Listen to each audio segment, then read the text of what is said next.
Okay, hey, hi, hello, welcome back, Alexandrian Codex. Islanders, I'm back from the store, done having breakfast. And I was thinking, man, I'm tired, I should go to bed at like 10:30 in the morning, so instead, we're Islanders. Next island. Start expedition. Oh, now the great thing. The wonderful, well, this is interesting. The wonderful situational irony of my morning, I put off going to the store so the self-checkout would be open, and it still wasn't open when I got there at like 8:30, so serves me right. I guess we're going with water plateaus. Okay. 16, yeah, but we can probably get way higher than 16 if I just do this. 27. I'm not above this. I'm not above this. I'm not above cheating. Or abusing glitches. 27, 28. Can we get 30? That's a hell of a lot of points for this early in the game. 20, 31, 32. Yeah. 32, I guess. Oh, nice. Nice. It feels bad. It feels dirty. 26. Not in a good way. Not in a good kind of way. 26, huh? 26. Alright, might not be able to. Ooh, 28. Okay, I know. No, that's possible.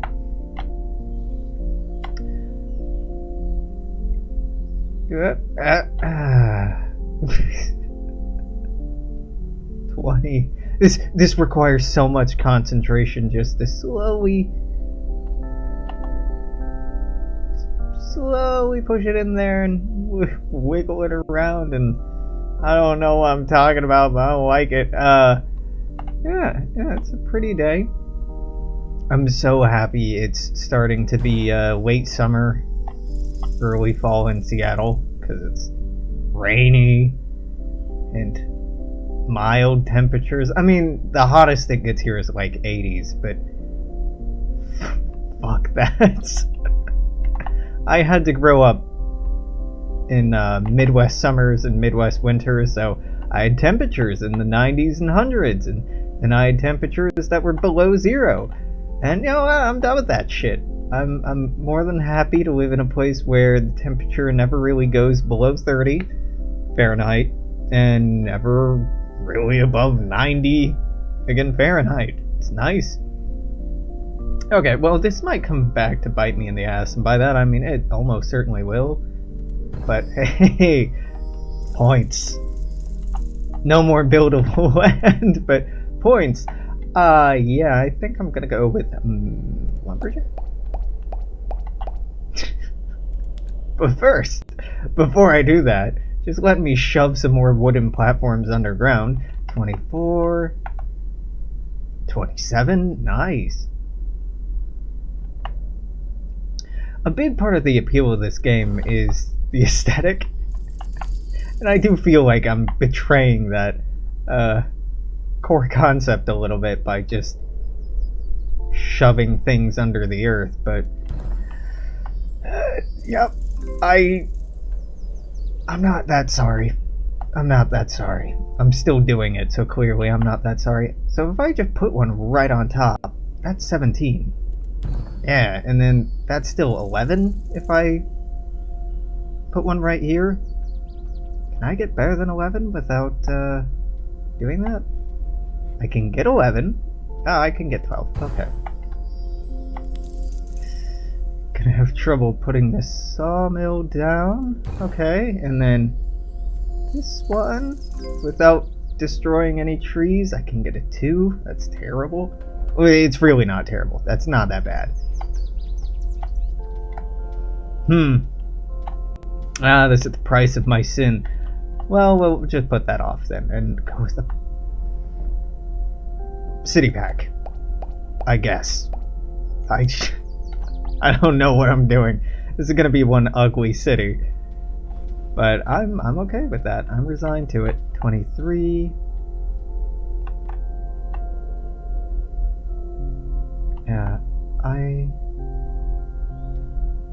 there's a lot of things to like about Seattle. There really are. Don't move here. I anytime I say something positive about Seattle, I often say, but you definitely shouldn't move here. It sucks because there's too many fucking people and not enough housing. It doesn't really suck. It's just like, what people, burners, folks who go to Burning Man. It's part of that culture as well. Just tell people that it sucks and they shouldn't go, so that more people don't go and it doesn't get ruined by more people going. Oh, I got 2 city centers? Alright, I guess second one over here.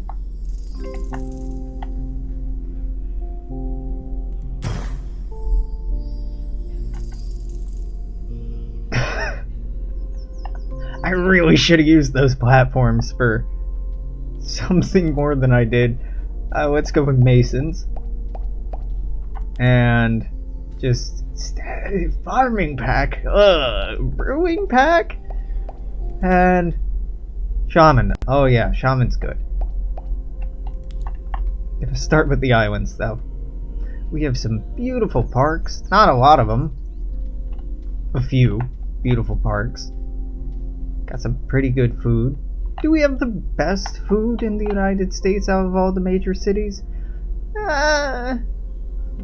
Maybe not. Maybe not. Got some good pho. Got some good Thai. Pizza's okay. And I mean, it's okay. It ain't New York pizza, and it ain't Chicago pizza. It's passable. And yeah, Chicago style is definitely my favorite kind. Even though I recognize it's more of a casserole than it is a pizza. I don't care. Fuck you. It's delicious.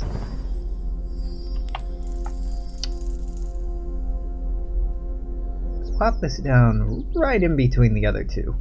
Why? I don't know. I like how it looks.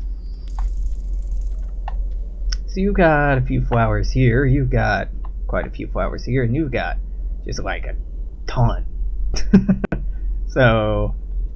Oh, 27. Why is this 27? Because it's a minus 10. Okay. 32, though. Nice.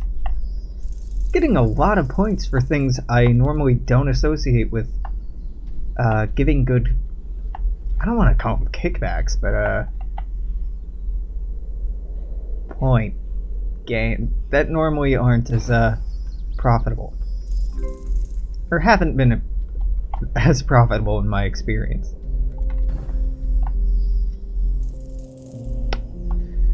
Yeah, I don't know what to do with these houses. I don't really want them. And then fountain. We're building up land, so I'm slowly gonna have some space to put some things, maybe. Maybe. 20. 20 ain't bad. 22.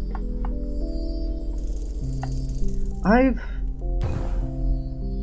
been to most of the major metropolitan areas in the United States. Not all of them, but fucking a lot of them.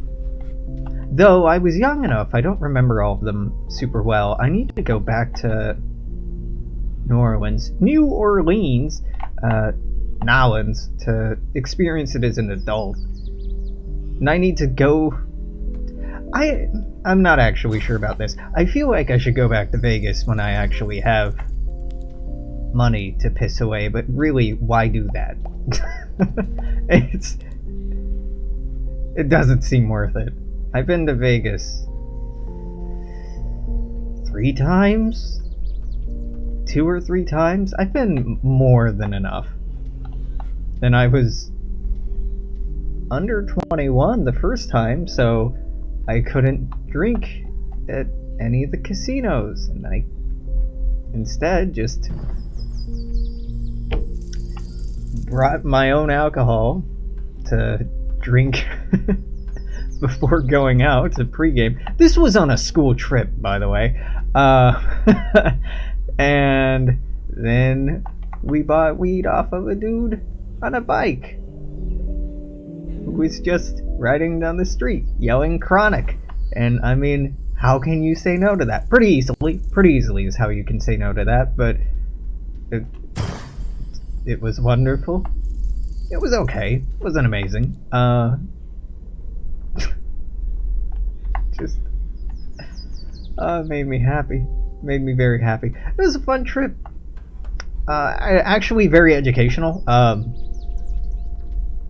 Even this particular night outing, we were supposed to be making observations about the ways that media and images are used on the strip, what kind of messages that sends, what kind of audiences it's directed to, who's included, who's excluded, just lots of stuff like that. And so immersing yourself in a culture is a good way to make those observations. And if you think I'm just making up bullshit excuses, no, seriously, this is an anthropological school of thought. There are two major schools of thought in anthropology. There is etic and etic. Is that right? Etic. Let's see if I remember how to spell these. Give me Google Chrome. No, not Firefox. Give me Chrome, you coward. There we go. It is ETIC versus emic and etic. Yeah, not etic. Emic uses language and concepts that are appropriate from a native point of view. Etic describes languages and concepts drawn from social science. Basically, emic is observations and studies done while immersing yourself in a culture and trying to participate in that culture. And etic is the opposite. They're observations and studies done while isolating yourself and separating yourself, containing yourself as much from the culture as possible. A lot of early anthropology kind of mixes the two and like, oh yes, I sat down with the tribal people and underwent their ritual. They are so barbaric, and is kind of senselessly combining the two unintentionally. So it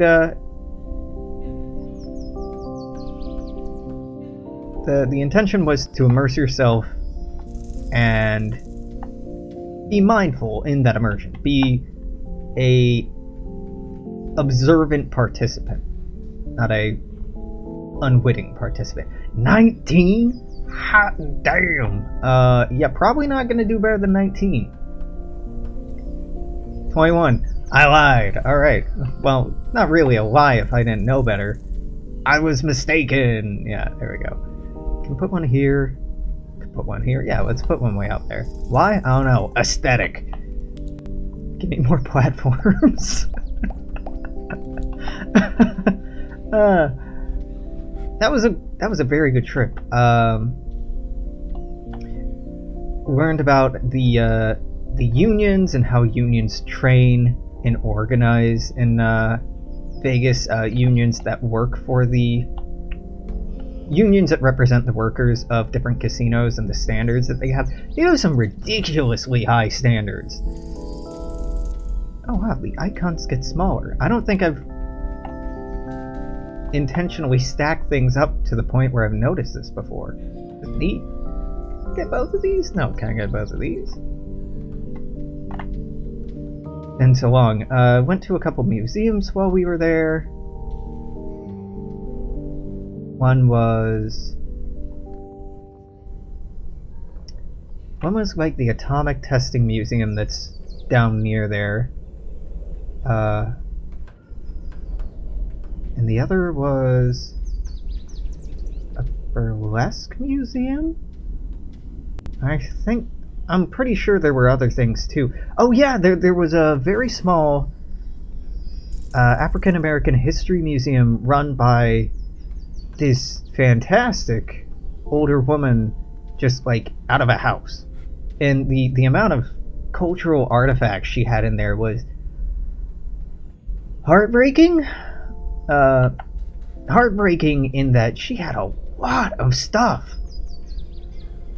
And it was just around a house and not given public funds or a public institution or a private institution. Well, I guess it was technically a private institution. It just kind of drove me a little mad.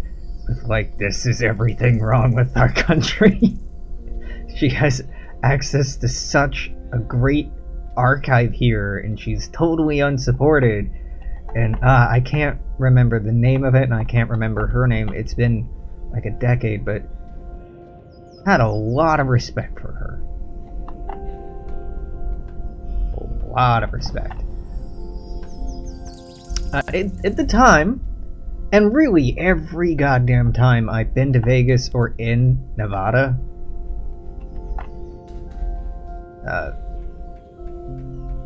if you played Fallout in Vegas, you probably know where I'm going here.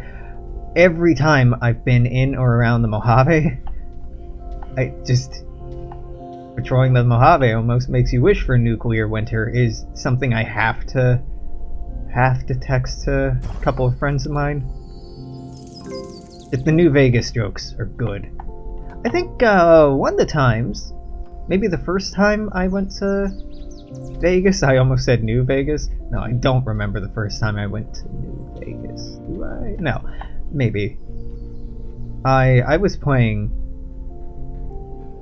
God, I don't know what to call the genre. I was playing a lot of Sinatra and swing, a lot of old Vegas swing, and headphones while I was walking around. I loved the vibe it gave, and then I'd pull them out and there's contemporary music playing. Like, no, turn it back. This isn't what I want. I want the old-timey one. The one that 90s television taught me existed. Deep Space Nine had a particularly good episode or two, or several episodes, I guess, a couple of arcs one or two arcs. Vix Casino in Deep Space Nine. Had I seen DS9? I may not have seen Deep Space Nine before I had gone to Vegas the first time. Realizing I probably didn't see Deep Space Nine until like my second year of college, which to anyone who hasn't seen it seems like an unremarkable thing, but DS9 is now one of my favorite television series. It's up there. I think I'm enjoying The Expanse more right now because it's more contemporary, but DS9 was really ahead of its time in a lot of ways, or really ahead of other media of its time, I should say. Describing subtly or not so subtly,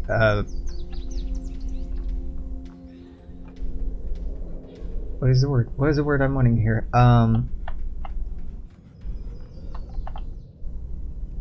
Progressive, there we go. Subtly or not so subtly, media as being ahead of its time, or individuals as being ahead of their time, kind of justifies and subtly excuses the fact that the times were not progressive and were deeply flawed. So I don't like that phrasing. I don't like that turn of phrase. No, they weren't ahead of their time. They were living to a standard that the world was failing to live up to. And they shouldn't be. They should be on a pedestal for being an exemplar of what we should be like, and everybody else should be shamed for not living up to that example at the same time. Because if one person could do it, especially if they were a person who were disadvantaged, there's no excuse for it not being popular and not being widespread. Well, I mean, there are reasons, but you get me. 23. This has been so stupid. I've been handling this so poorly. We have very few buildings here, but just stacking these on.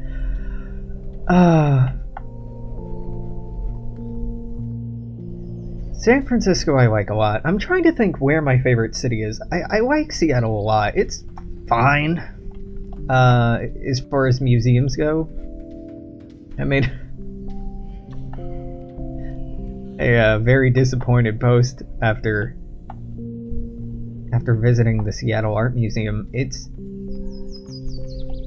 If you've never been, the layout is just incredibly confusing. Most of the time in museums, and if you go to a museum and pay attention, the layout is approximately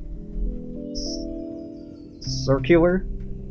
There's a route through it. Even if there's a lot of turns, even if it's a maze, there is a to B route, so that you can start at a north or south entrance, work your way through all the exhibits on every floor, and never have to double back. And you can then reach the same exit you came in, or a different exit, and leave the building. And the reasons for this are you don't want traffic turning in on itself, especially when you have a lot of people. You want to keep people moving, and if there's constant pressure coming from one direction, folks won't linger too much at one exhibit if they have any sense of common decency. They'll keep moving, and it helps so much with crowd control, and it helps when you're curating to establish pacing. So how long of a description do you leave with things? Well, how long are you expecting people to stand around and actually be at a specific exhibit? How many things should you have relating to each other in a certain space? How much space should you have between things to allow the X group of people to stand around and all look at the same thing? It's a lot of things to take into consideration. And it's a fascinating study that I really, really, really enjoyed learning about, and I would honestly like to go to school and get a degree in so I can do it, even though there's other people who are just as qualified, just as clever as I am, and who have more experience or bring other things to the table, and yada yada yada. But the SAM, the Seattle Art Museum,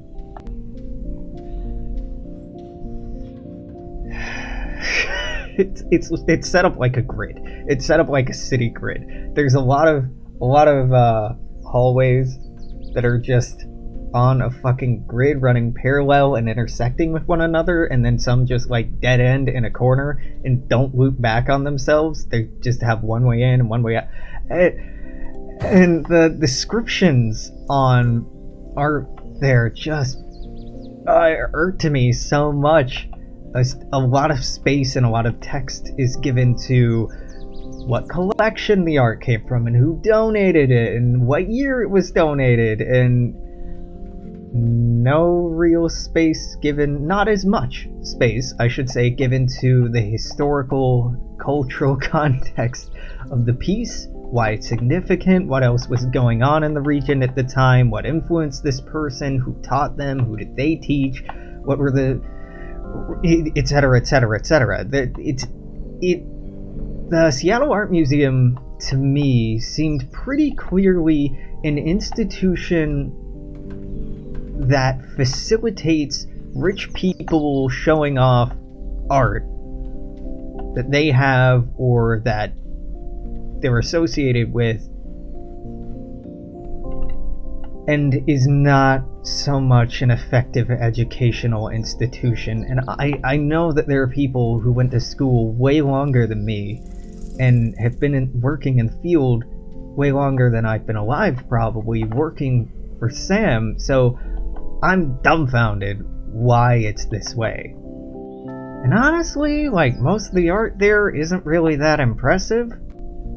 Some of it is. Some of it's, there's ooh lord, an exhibit with pieces from an Aboriginal woman from Australia. I forget her name, but her pieces are supposed to be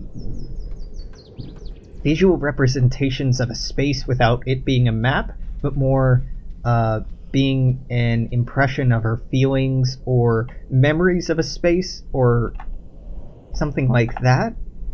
And they're just I found them absolutely captivating, and I just wanted to decorate my home with them because they just really resonated with me. That was a major exception. They're the indigenous peoples or First Peoples exhibits in SAM are pretty okay. A lot bigger than probably any institution I had been to in the Midwest.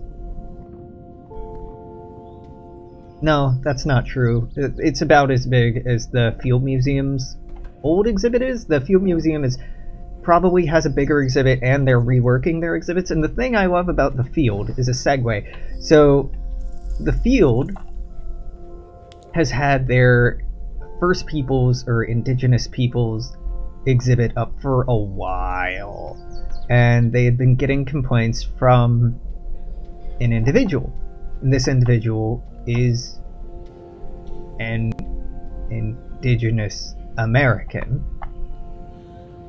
And instead of ignoring the complaints and critiques, they fucking hired them to help fix these problems and address these concerns. That's so goddamn cool. Like, yeah, that's how you respond to critique and complaints and voices of dissent from people who are marginalized and whose experiences differ from your own. You listen to them, you give them access to your platform, and you help them facilitate these changes in a way that's satisfying to the aggrieved and abused party. It's so good. It's so good, and it seems so obvious to me, is like, oh yeah, this is what everyone should be doing, but they don't. Looping back to Sam, it was respectful, it was mostly in context. I think the importance of various artifacts was not emphasized or not really clarified.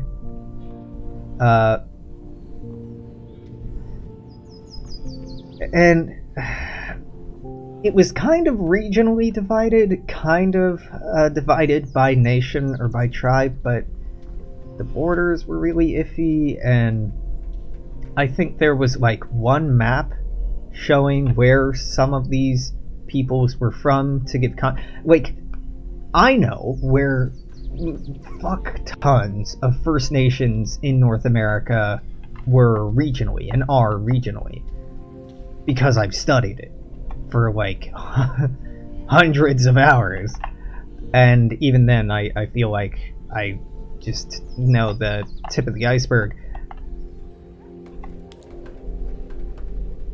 In their one of the things that pissed me off at SAM is they have a porcelain room. The porcelain room is it's a neat idea. It's a room full of porcelain Chinaware, dating from, they don't have a Ming Dynasty. No, I think Qing Dynasty, like the 1700s, maybe 1700s. I can't remember if they have anything earlier, to like late 1800s copies from Europe. But they don't label which is which, and they just mix it all in together and don't arrange it clearly and divide it.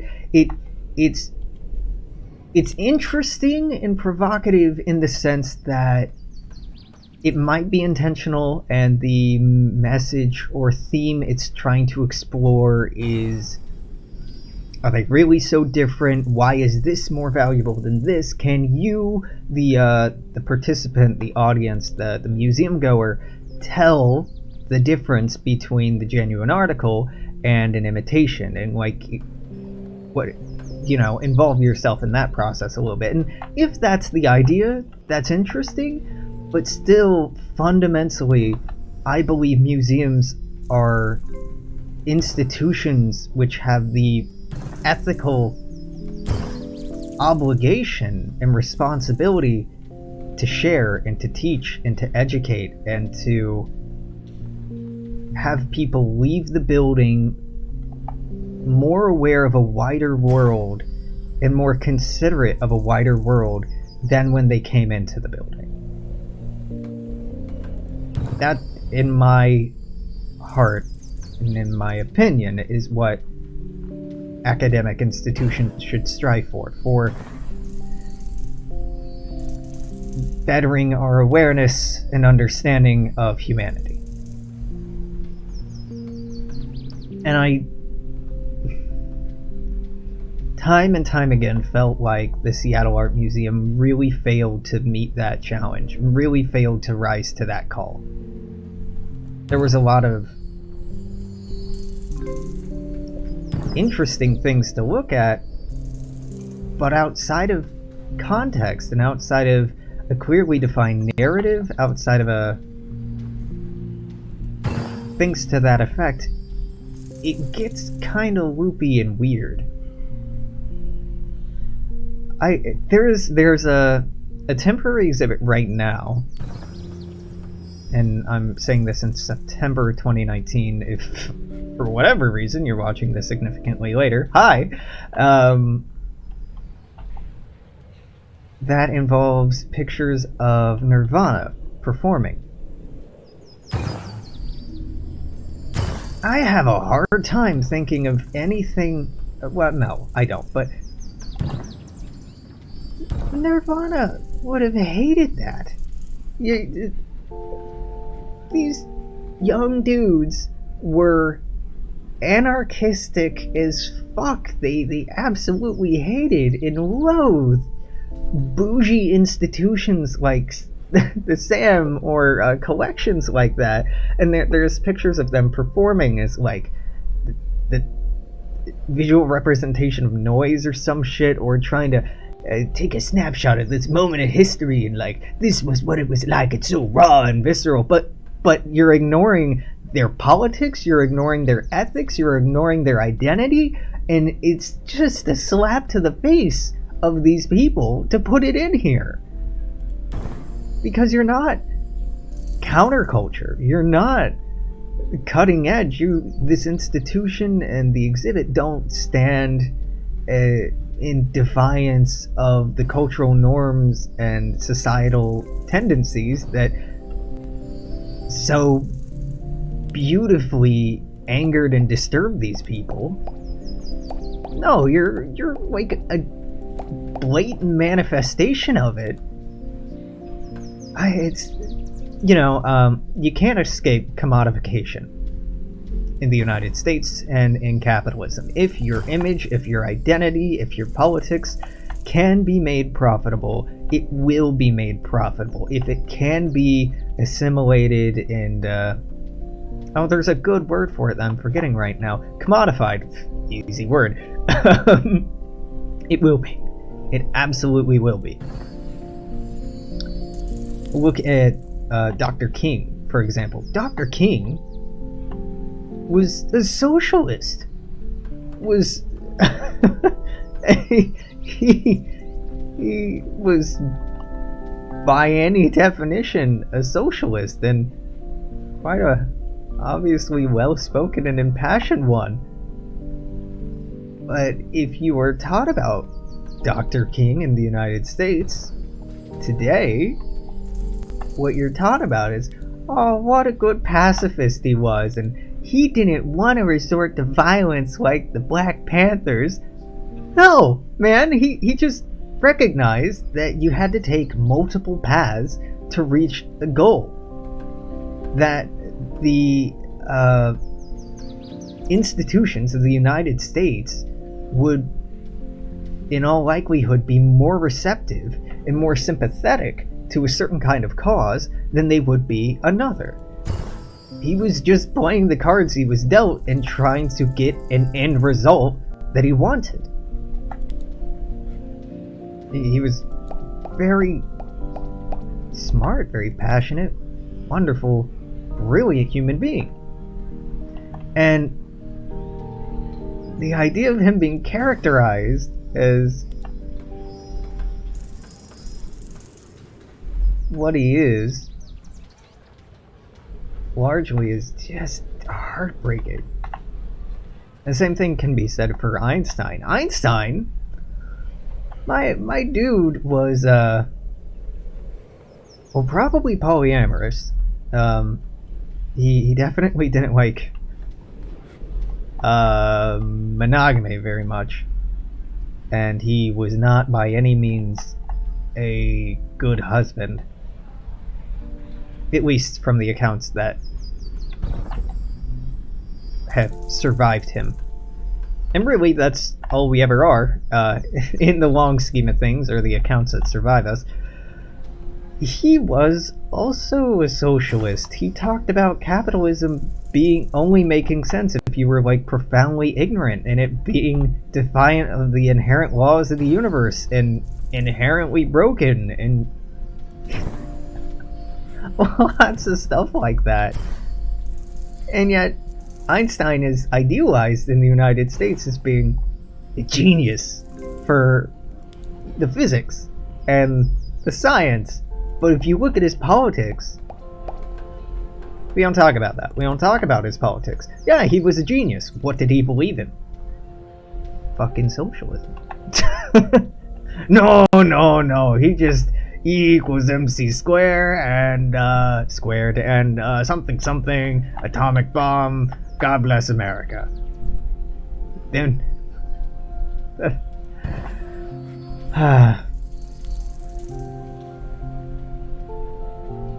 I know. Alex, does everything have to be about socialism? Yes, Jimmy. Everything does. Everything is related to class warfare and economic misalignment and misappropriation of wealth. Everything is political. And if you don't understand how something is political, that's okay. That's an opportunity to learn and investigate the ways that different systems of power and influence interact with one another to create the world that we live in, and the mechanisms of society and how they're constructed. It's easy. Very easy. Let's see, 12. Oh, and Helen Keller, also a socialist. Radical socialist, radical feminist, but all we're taught about in the public school system is wah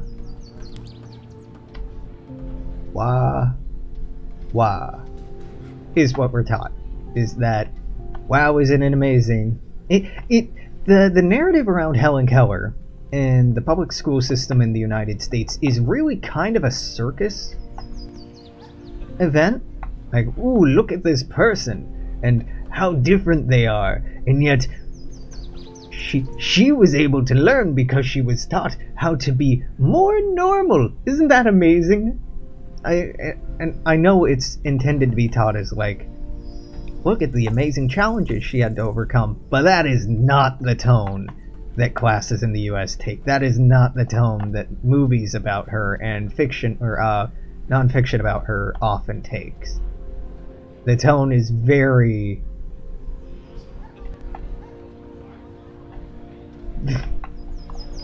very not okay. Very look at the silly man, daddy kind of thing.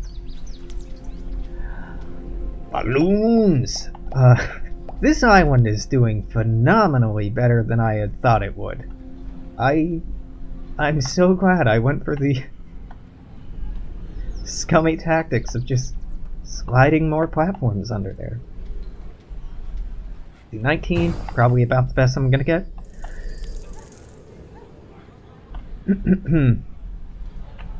Yeah, the art in Sam is fine, but I've been spoiled pretty deeply by the Art Institute in Chicago. Seriously, if you ever get an excuse to go. Make a day of it. And I mean like a full open to close day of it. And just get lost in there, man. The exhibits are amazing, the presentation is really good, the curating is so good. The staff are great, and the artwork that they have access to is good shit. Good shit. Like, if you open up an art history book and flip through it, a lot of that is going to be in the Art Institute. Not all of it, naturally, but like a lot of it. It's pretty damn cool.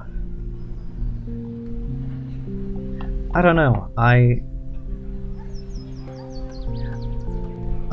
went to Sam with my mom, and I have a good sense of direction, so I got turned around, but I was never lost. But she kept on getting like very turned around and couldn't remember like what direction we had come from and stuff like that. And my mother's not that old. It's not that she's getting early onset dementia or something like that. It's just, it's not intuitive, and it's not good, and it's just, it's not horrible. I think I've seen worse. I just expected from such a lauded and well-funded, really the well-funded part, institution, these standards that I'd come to expect from even decently well-funded local history museums. But clearly, I was wrong, and didn't know what I was up for, or what I should have expected. That's fine. Reality doesn't have to be, and is under no obligation to match up to my expectations. But yeah, if you ever get a chance, go to Chicago, go to the Art Institute, and go to the Field Museum. And you will understand why after you've made a day of both of them. Seriously, separate day for each of them. Yeah. I would say check out Giordano's, but for pizza. But honestly, I think it was better in the early 2000s than it is now. Or maybe that's just nostalgia, but when I went, I was sorely disappointed. It's good, but not what I remember falling in love with. God, this island is pretty cool, but I don't even know where the hell to put the rest of this. I'm kind of proud that I've protected the forest, though. More or less.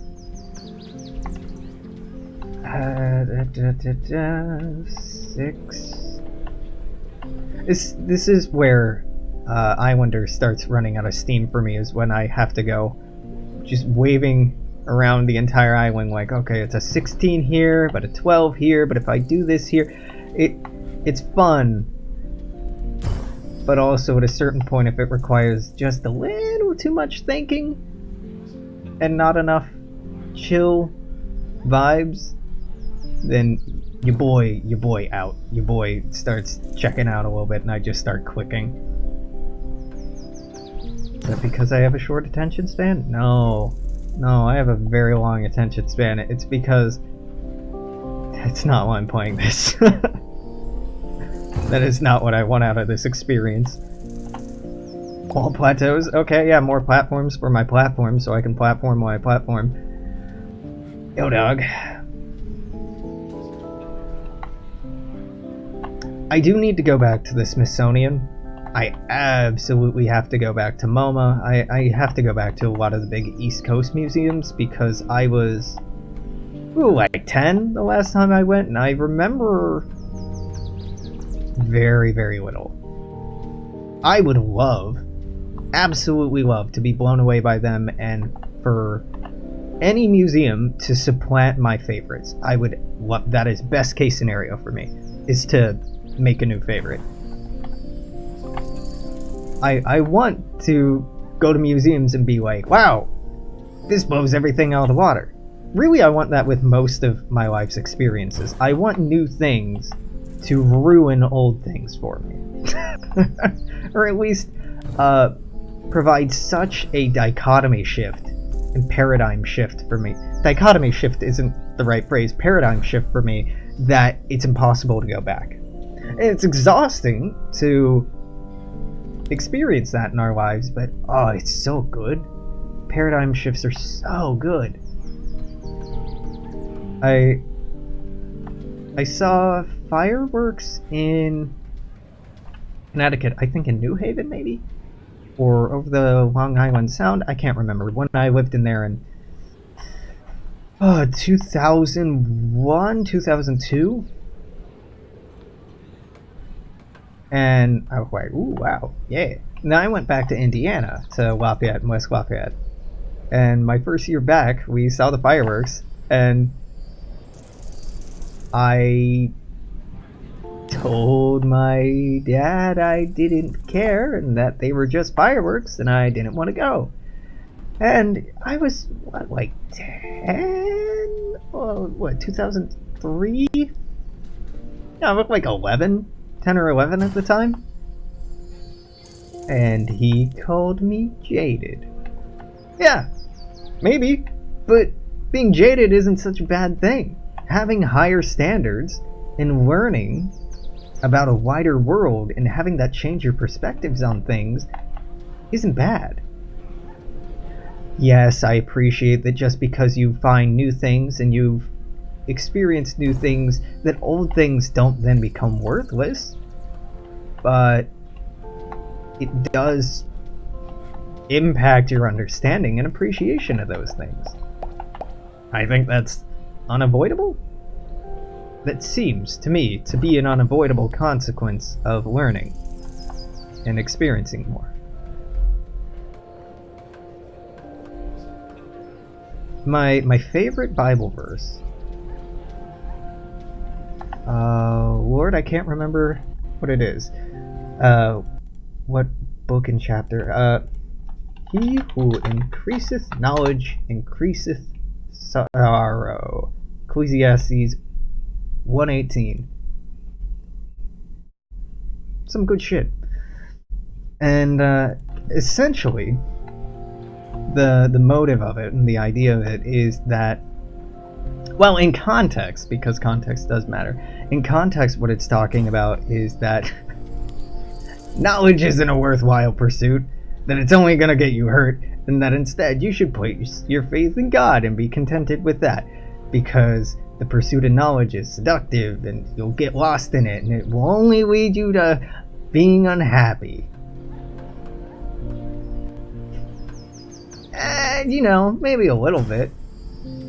Like, the more you learn about things, the easier it is to become sad and distraught and etc., etc., because the world often is a terrible place and there are horrible things, and coming to terms with the fact that you live in a universe that is devoid of purpose, devoid of meaning, devoid of intent, that ultimately will end in nothing, and that nothing we do really matters in any context, by any definition, that takes into account experience outside of ourselves, is a hell of a lot to grapple with, you know? But that's okay. Sadness doesn't have to be a bad thing. Sadness is just an emotion. It's just a chemical compound in your brain. It's no intrinsically better or worse than any other. Now, if you live in the United States, being sad, if you live in any capitalist country really, being sad is unforgivable and must be treated and erased immediately. We have such a fervent rejection of sadness in our culture, because someone who's sad isn't a productive worker. Someone who's sad isn't a productive customer. They're not going out, they're not buying things, they're not building things, and if they're not doing either of those, what good are they? If they're not a exploitable piece of the puzzle, you don't belong in the puzzle.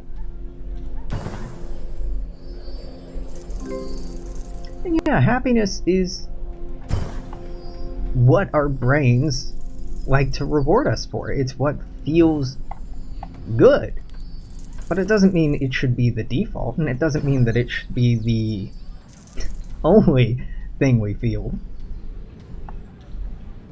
The sorrow of learning more, the sorrow of knowledge, is context that to me makes the entire experience of life, of living, of existing, more rewarding and more fulfilling and more satisfying. In the same way that black shadow adds depth and feeling and impact and definition to photos, to art, to life, really. Lack of light, lack of good, lack of shiny and bright and fluorescent is not bad. It's different. And it's something that to me seems like is worth growing to learn about and appreciate, more so than it's worth condemning and trying to scrub from existence or scrub from our lives as much as possible. If you're sad about something, it means that it mattered. And that's pretty powerful, and that's pretty important. If you're angry about something, same thing. Now, obviously we should be mindful of our feelings and emotions and the consequences they have. We shouldn't just be like, I'm mad, I'm gonna go be a dick and break things, and it's okay because I'm mad and I'm just living in this moment. No, obviously not. In the same way that being drunk doesn't excuse anything you do while you're drunk. And if you really believe that being intoxicated makes it excusable for you to do stupid shit, you're lying to yourself. I have been incredibly drunk. I have been high off my ass to the point where I wasn't sure what I was seeing. I was actually seeing it, and I wasn't interpreting visual signals as visuals anymore. I could see, but I wasn't understanding that I was seeing. That's how high I was, okay? And I was still accountable for my thoughts and my actions and how it affected the people around me. No amount of being out of my dome would have changed that. Not unless somebody stuck wires into my head and literally forced actions upon me could I claim that I did not have agency, although perhaps modified agency in those moments.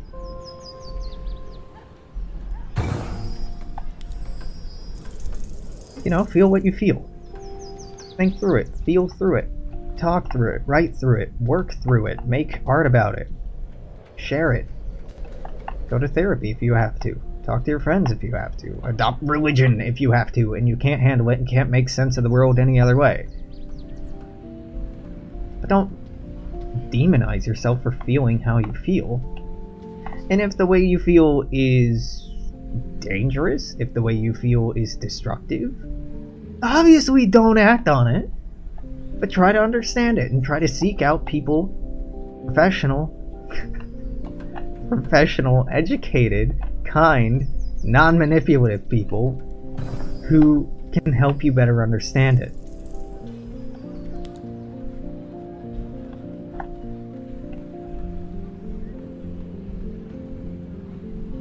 Being human is not such a complicated thing. It's really not. Being a good, or at least not a bad person, is not a complicated thing. It's not a difficult thing. I had a friend recently talk to me about, confide in me about an experience where they had recently gone on a trip and had gotten so intoxicated that they ended up cheating on their significant other. They're in a monogamous relationship in a part of the country where pretty much every relationship is expected to be a monogamous relationship. They hadn't talked about non-monogamy, ethical or otherwise. They hadn't broached the subject at all. And my friend was sharing that before it had happened, they had a feeling it was going to happen, and they were feeling really, guilty about it because they didn't want to hurt anyone, understandably. And that one of the things they were going to do was stop drinking, which, hey, okay, makes sense in the context, right? Not a bad choice. But what I encourage them to do, and what feels to me to be the more important piece of the picture, is to take some time to figure out why that happened. Why did you want this? What made you want this? What made you not want this? What made you feel like this was okay in the moment and not okay later on? And if you're gonna be like, wow, being drunk because booze makes you stupid. No, it doesn't. It acts as it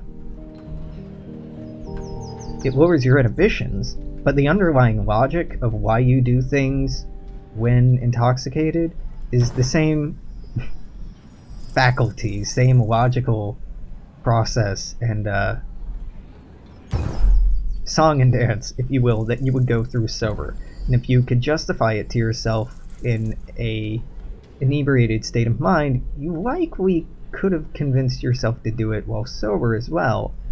Not always. And obviously people can't give consent while intoxicated. But man, it's just,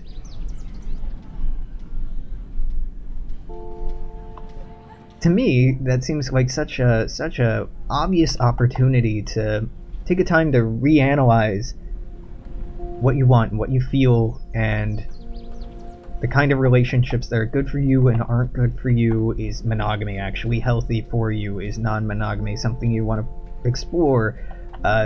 Obviously, reconsidering sobriety is a important and absolutely valid and relevant thing to do in those circumstances, right? But there are also other pieces to the puzzle.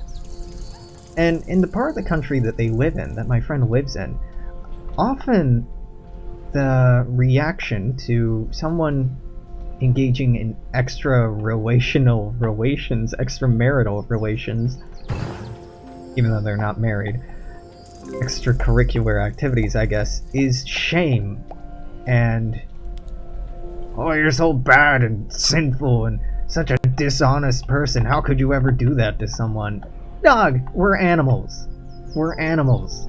Our brains are tuned for reproduction and for fucking. Someone cheating on someone else they're not a monster. They're a human. And there are probably some emotional and psychological reasons why they did that and why they went outside of their relationship. Naturally, it's not okay. If you are interested in exploring non-monogamy and you're in a monogamous relationship, you need to talk about that with the person you're in a relationship with first. And if they're not into it, but it's still something you want or need to explore, you exit that relationship in, the least destructive, most kind way possible, and then you begin pursuing things as ethically and consent-based as you can from there on out. But if you slip up, you don't become a bad, unforgivable, unlikable person who needs to self-flagellate. It's whipping yourself, flagellate. Sounds a lot like self-flatulate, which would be a very weird punishment.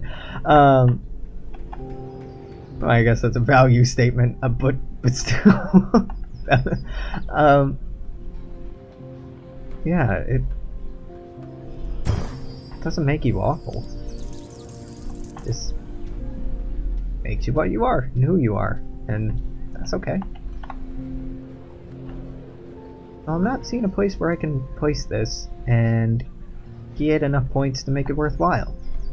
That's kind of disappointing. Really, the most important part of any relationship, romantic, sexual, platonic, friendship, professional, parental, or otherwise, familial, I guess, as well, is honesty. Honesty and communication. Just talk about how you're feeling, talk about what you want, listen to the other person, listen to what they want. If you're interested in continuing that relationship, try to find a way that both of you can get what you're needing and get what you're wanting at the same time, or find a compromise where you can get closer to it that you're both happy with, and agree to that and act on that. It's pretty easy. It's scary. It's fucking scary. Being vulnerable and opening up to people and expressing what you want, especially if you have qualms about it because your culture tells you that it's bad or that it's wrong. And by that I mean things like being queer or non-monogamous. I definitely don't mean things that are harmful or involve people or things that can't consent. Obviously, those are bad for clear ethical reasons. If you have difficulty understanding that, I welcome you to open up a dialogue with the trained professional about it and explore that. Alright, we're putting this down for a -1. And I'll put in a cut here. Be nice to one another. Fucking talk to people. Go to the grocery store when the checkouts or self-checkouts are open, so you don't have to bother the people working there. Until tomorrow, I've been me, you've been you. Thanks for hanging out. Go ahead and socially engage with this platform, like, comment, share, subscribe, etc, etc, etc. Let me know what you want me to play. Right now, I've been thinking about picking up Don't Starve. I know it's like 10 years too late, but I've seen a lot of it and I'm kind of tempted to play it. I might go back to Stardew Valley. We'll see for how long. I think there's some new content for it. I've been kind of tempted to hop into The Sims, but honestly, that can just be existential as hell and depressing, playing through and just being like, ah yes, go to work, eat, clean, poop, shower, read a little bit, go to work, eat, clean, poop, shower, go to work, do it again and again, and it never fucking ends. Now, I get enough of that out of actual life that if I were to play The Sims, I think I might just do a model of my apartment and remodel it different ways until I find some inspiration for interior decorating. I say that as if I already haven't been doing that. That's something that I do. Oh, this outro is taking a minute, huh? Let's just sit with it. Yeah. I could potentially be convinced to hop into Destiny or Overwatch or Fallout 76 or some other multiplayer-centric game, but honestly, I haven't had much of an interest in those since I quit playing MOBAs in, like, sophomore year of college. Anywho, give me opinions. I may or may not notice or listen to them, but I'll appreciate the feedback. Till tomorrow, bye-bye. Or not bye-bye. Okay, no hotkey. Toodle-doo. Toodle-oo.